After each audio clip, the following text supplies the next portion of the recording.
গোবিন্দায় নমো নমঃ মুকুন্দায় নমো নমঃ প্রণতপালায় নমো নমঃ পরমেশ্বরায় নমো নমঃ নমো নমঃ ওম শান্তি শান্তি শান্তি।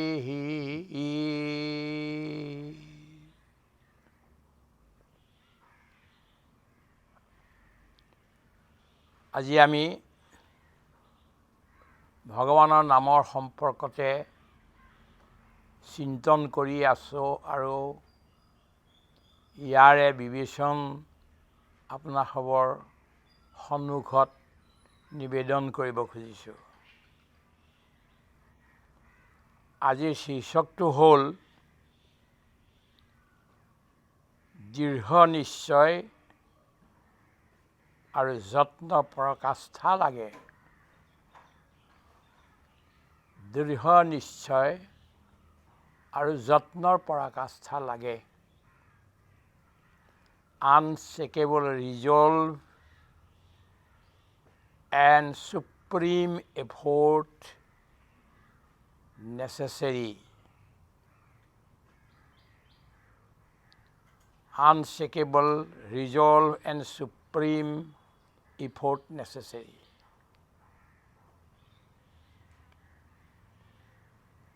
Bolo Rama Hari Gopala Govinda Mukunda Jadumurari Nitya Niranjana Jara Ekaname Bhavatari Bakapari Nitya Niranjana Jara Ekaname Bhavatari Bakapari।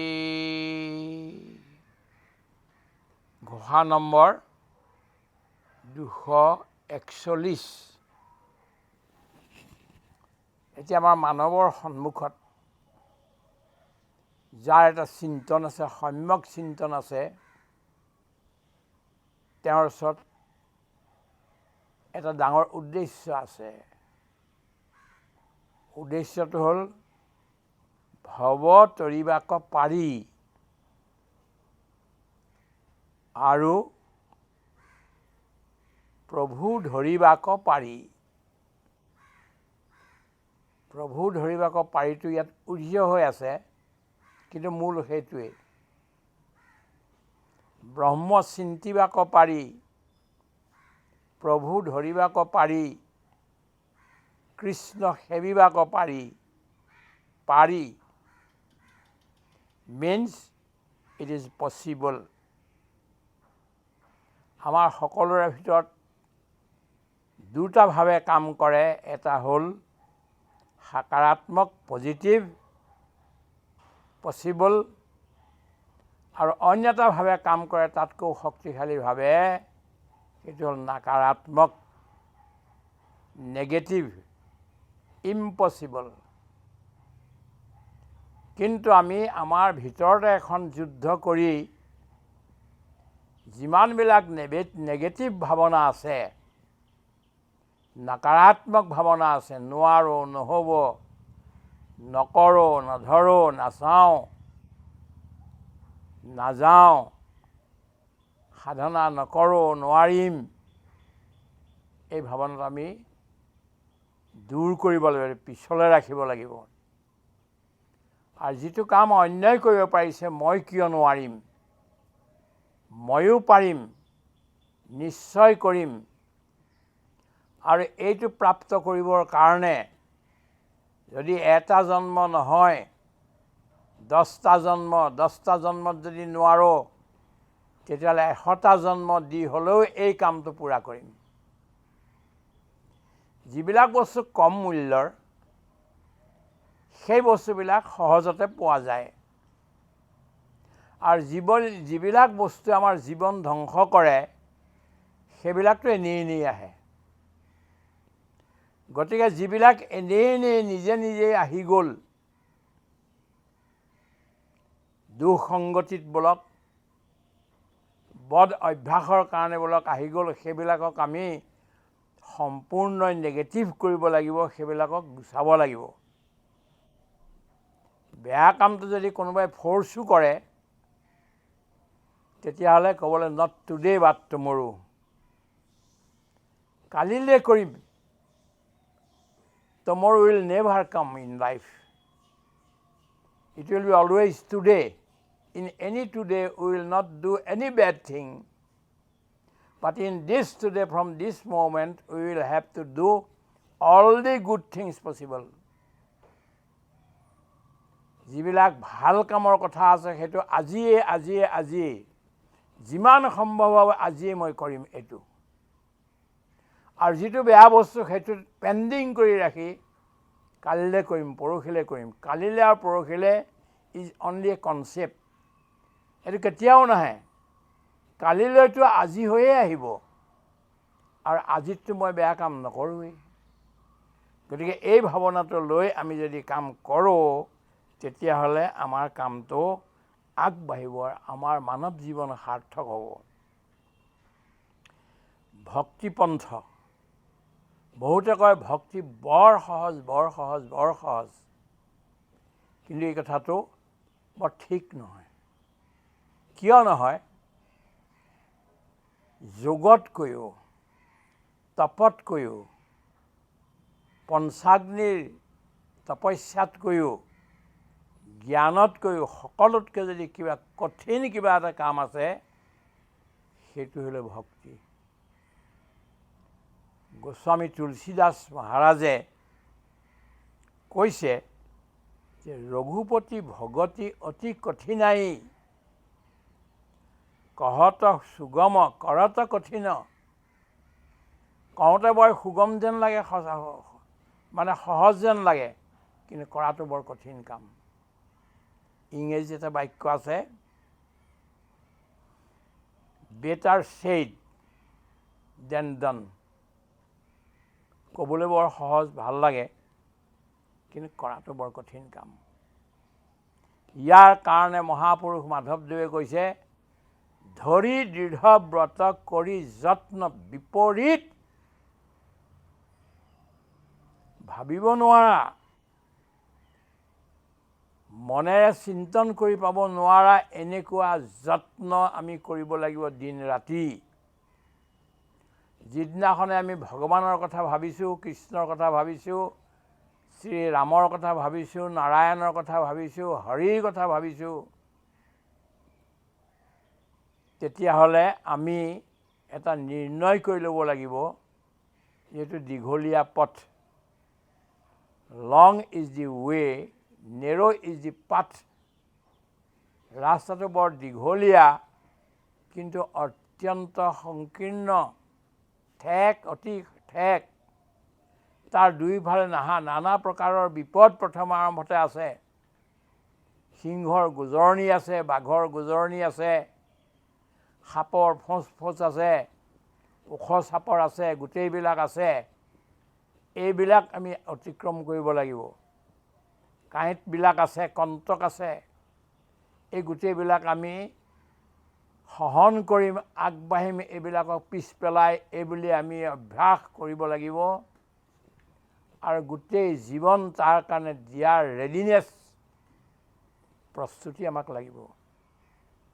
তেতিয়াহে আমি লাহে লাহে এই কামটো সম্ভৱ কৰিব পাৰিম। বিষ্ণু সহস্ৰনামত ভগৱানৰ 1000 নাম আছে, তাৰ ভিতৰত এটা নাম হ'ল সম্ভৱ। সম্ভৱ এইটো কৰিব পাৰি, নিশ্চয়ে পাৰি। সকলোৱে পাৰে যেতিয়া তুমিও পাৰিবা। আৰু এই সংসাৰখন যিহেতু কৰ্মপ্ৰধান, সেইকাৰণে প্ৰথমতে আমি কৰাত লাগিব লাগিব। ৰামদাস স্বামী মহাৰাষ্ট্ৰীয়ান সন্ত, শিৱাজী মহাৰাজৰ গুৰু, তেখেতে মনাস্যে শ্লোক লিখিছে। তাত এটা বৰ সুন্দৰ কথা লিখিছে। কেলিয়ানে হোতেৰে আধি কেলেছি পাহিজে, কেলিয়ানে হোতেৰে আধি কেলেছি পাহিজে, কৰিলে হয় ৰে, সেইকাৰণে আগতে কৰিবই লাগে। কৰোঁতে কৰোঁতে সেই বস্তুটো, কঠিন বস্তুটো সি সহজ হৈ পৰিব। নামৰ ক্ষেত্ৰত কোৱা হৈছে যে নামটো কেনেকুৱা, নাম লোৱা নাম লোৱা নাম লোৱা, এইটো কেনেকুৱা। এইটো কৈছে জ্ঞানেশ্বৰ মহাৰাজে কৈছে যে দন্তহীন মানুহে, দাঁত নাইকিয়া মানুহে লোহাৰৰ বুটমাহ চোবাই পানী কৰা ৰাস্তা এইটো। যে দাঁতবিলাক লৰে, কমজোৰ হৈ যায় বা বুঢ়া হ'বলৈ ধৰে, তেতিয়া বুটমাহ যদি কোমল হৈও থাকে সেইটোও খোৱা মুস্কিল, নাৰিকল খোৱাটো মুস্কিল, বহুতবিলাক বস্তু খোৱাটো মুস্কিল হৈ যায়। তেনে ক্ষেত্ৰত দন্তহীন ব্যক্তি এজনে বুটমাহ চোবাব লাগিব। কোনটো বুটমাহ? লোহাৰৰ তৈয়াৰ কৰা বুটমাহ চোবাই তাক পানী কৰিব লাগিব। বাট ইজ ইট পচিবল? লোহাৰৰ বুটমাহকেইটা চোবাই পানী কৰাটো এইটো পচিবল নে? ভক্তিৰ ক্ষেত্ৰত এইটো পচিবল, সম্ভৱ। খাই থাকোঁতে যত্ন কৰি থাকোঁতে সেই লোহাৰৰ পৰাও সুন্দৰ অমৃতৰ ৰস ওলাবলৈ ধৰিব। যত্ন এই ভাৱনাৰ সৈতে আমি কৰিব লাগিব। জগতত বহুতবিলাক ব্যক্তি হৈ গ'ল যাৰ দৃষ্টিশক্তিয়েই নাছিল, যাৰ হাত দুখনেই নাছিল, যাৰ শব্দ শক্তিয়েই নাই, যি শৰীৰৰ দ্বাৰা একো কামেই কৰিব নোৱাৰে, তেনেকুৱা ব্যক্তিৰ পৰাও মহান মহান বস্তুৰ নিৰ্মাণ হৈ গৈছে। হোমাৰে অডিচিয়ান ইলিয়াড নামৰ গ্ৰন্থ লিখিলে, মহাকাব্য লিখিলে, কিন্তু হোমাৰ আছিল অন্ধ।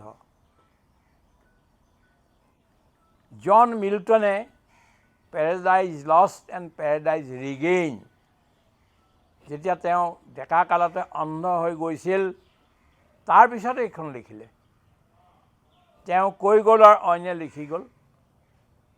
ঠিক তেনেকৈ হেলেন কিলাৰ, সেই এগৰাকী মহিলা ভনী, ইমান পৃথিৱী বিখ্যাত হৈ গ'ল, তেওঁতো জন্মান্ধই আছিলে। সেই একো তেওঁ দেখি পোৱা নাছিলে, তথাপিতো নিজৰ অধ্যাৱসায়ৰ ফলত তেওঁ এগৰাকী পৃথিৱীৰ মহান মহিলা হৈ গ'ল। তেওঁ লিখা কিতাপ আছে দি লায়ন, আৰু অনেক কিতাপ আছে। তেওঁ জ্ঞানৰ কথা ইমান কৈছে। আজি একেবাৰে এতিয়াৰ সময়ত ষ্টিফেন হকিন্স, তেওঁৰ সৰুকালতে এনেকুৱা এটা বেমাৰ হৈ গ'ল যাৰ কাৰণে তেওঁ লৰচৰ কৰিব নোৱাৰে, মূৰটো অকণ বেকা কৰি থাকিবলগীয়া, কথাটো ক'বই নোৱাৰে। কিন্তু সেইজন মানুহে এটা কথা ভগৱানে দিলে যে তেওঁ আঙুলিটো লৰাব পাৰে, এই আঙুলিটো লৰাব পাৰে। আঙুলিটো লৰাই তেওঁ কিছুমান ইংগিত দিয়ে। সেই ইংগিতটো এজনী ছোৱালীয়ে বুজি পালে, আৰু তেওঁৰ লগত থাকি গোটেই জীৱন সেই মানুহজনৰ কাৰণে দিলে। আৰু তেওঁ যিটো আঙুলিৰে ইংগিত কৰে, তেওঁ সেইবিলাক লিখি যায়। আৰু পিছত তেওঁক দেখুৱায়ো, তেওঁ তেতিয়া এইটো ভাল হৈছে, এইটো ভুল হৈছে, এইটো কৈ দিয়ে ইংগিতেৰে। এই মানুহজন পৃথিৱীৰ 10জন পদাৰ্থ বিজ্ঞানী মূৰ্ধন্য পদাৰ্থ বিজ্ঞানীৰ ভিতৰত এজন হ'ল। দি শ্বৰ্ট হিষ্ট্ৰী অফ টাইমছ এইটোও তেওঁ লিখিলে, আৰু পিছত দি গ্ৰেণ্ড ডিজাইন এইটোও লিখিলে। মানৱ জাতিৰ বুৰঞ্জী সংক্ষেপতে লিখা, মানে মানৱ জাতিৰ জন্ম কেনেকৈ হ'ল, বৰ্তমান মানৱ জাতিৰ কি অৱস্থা, ভৱিষ্যতে কি হ'বগৈ, গোটেইবিলাকৰ প্ৰগ্নষ্টিক কৰা এটা ডাঙৰ কথা তেওঁ কৰি গ'ল। সেইকাৰণে এই মানুহজনৰ সকলোৱে বিচাৰে, গোটেই পৃথিৱীৰ মানুহে বিচাৰে। আমাৰ ভাৰত চৰকাৰেও ভাৰতলৈ আনিছিল আজি কিছুদিনৰ আগত, আৰু তেওঁৰ কথা শুনিছিল। তেওঁ নিজে নকয় যে তেওঁ যিটো ইংগিত কৰে ছোৱালীজনীয়ে সেইবিলাক কৈ যায়, প্ৰশ্নৰ উত্তৰ ঠিক তেনেকেই হয়। কিন্তু আমাক কোৱাৰ তাৎপৰ্য এইটো যে যিসকল মানুহৰ শাৰীৰিক সীমাও আছিল, সেইসকল মানুহ যিসকলৰ সন্মুখত এইটো বস্তু সম্ভৱ নহয় বুলি ভবা হৈছিল, সেইসকল লোকেও একান্ত পৰিশ্ৰমৰ দ্বাৰা যত্নৰ পৰাকাষ্ঠা কৰি তেওঁলোকে গোটেই বিশ্বৰ কাৰণে কিছুমান জ্ঞানৰ কথা কৈ গ'ল। সেই একে কথাই ভক্তিৰো ক্ষেত্ৰত, ভক্তি আৰু টান।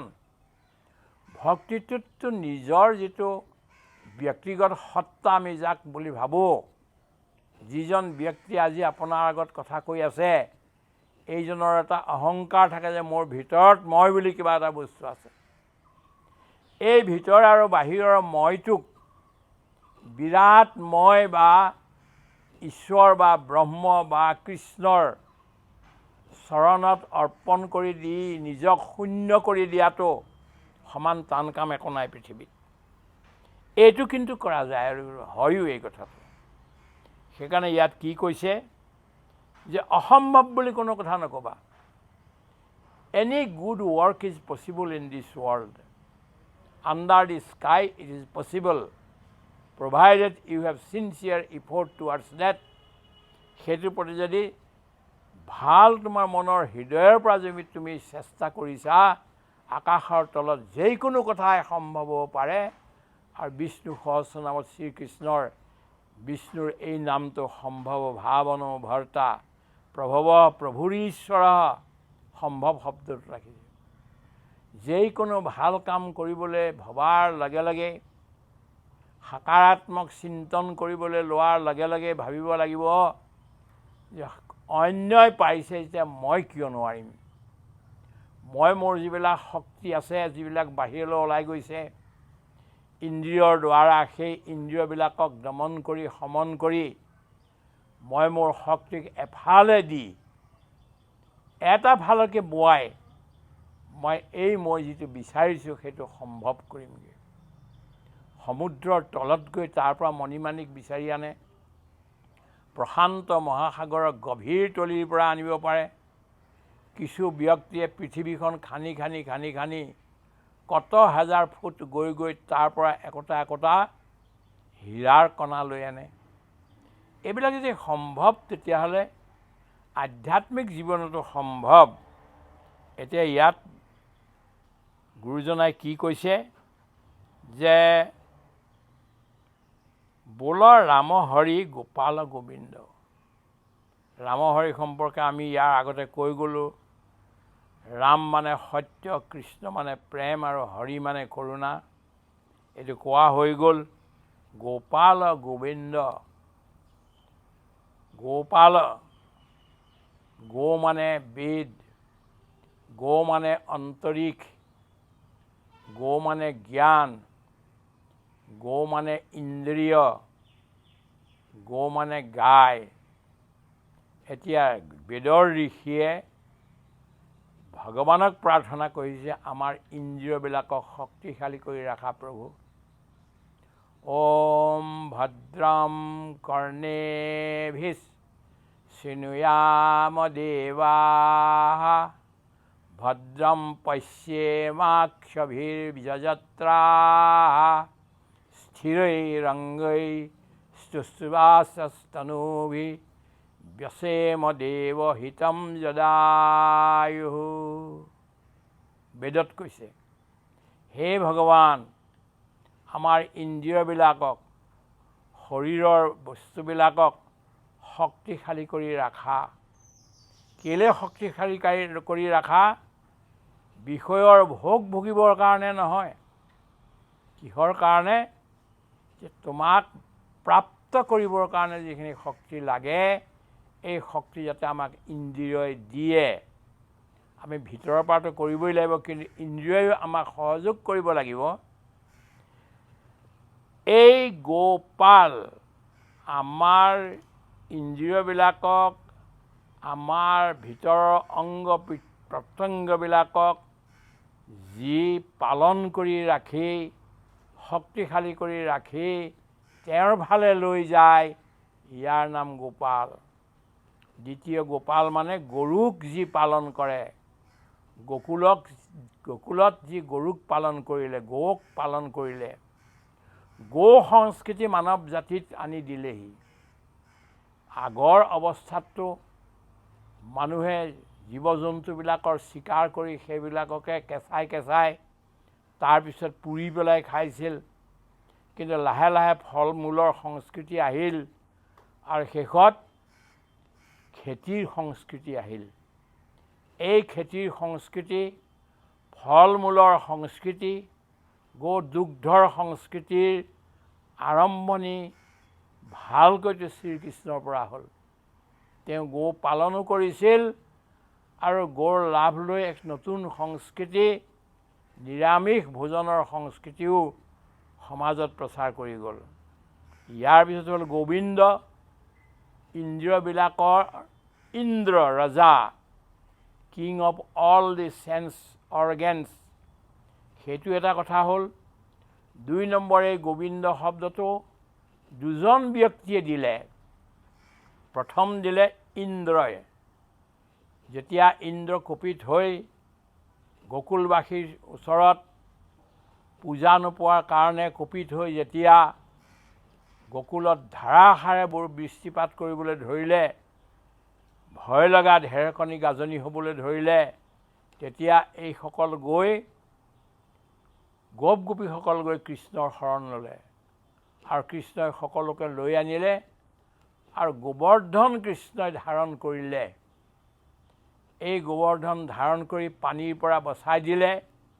ইন্দ্ৰই একো কৰিব নোৱাৰি আহি ভগৱান কৃষ্ণক পূজা কৰিলেহি, পূজা দিলেহি যে মই যি পূজা লৈছিলোঁ এইটো ঠিক হোৱা নাছিল, তোমাকহে আমি পূজা কৰিব লাগে বুলি পূজা কৰিলে। অন্যতে স্বৰ্গৰ পৰা কামধেনু গাই আহিল নামি। কেলে আহিল নামি? যে মোৰ জাতিৰ এই গৌবিলাকক ৰক্ষা কৰিলে শ্ৰীকৃষ্ণই, গতিকে তেওঁক অভিষেক কৰিব লাগে বুলি তেওঁ নিজে নিজৰ দুগ্ধৰ দ্বাৰা কৃষ্ণক অভিষেক কৰিলে, ধুৱালে আৰু দুইজনে ইন্দ্ৰ আৰু কামধেনু মিলি ভগৱানৰ নাম, শ্ৰীকৃষ্ণৰ নাম গোবিন্দ কৰিলে। তাৰপিছত তেওঁ মুকুন্দ, মুক্তি যি প্ৰদান কৰে। যদু বংশত আছিল কাৰণে, যদু বংশৰ সূৰ্য, সেইকাৰণে যদু, আৰু মুৰাৰী মানে মূৰ নামৰ দৈত্যজনক বধ কৰিছিল কাৰণে মুৰাৰী। নিত্য নিৰঞ্জন, ইয়াৰ আগতে আমি কৈ গৈছোঁ নিত্য নিৰঞ্জন কি বস্তু। ইয়াৰ পিছত এটা ডাঙৰ বস্তু আহিল, যাৰ এক নামে।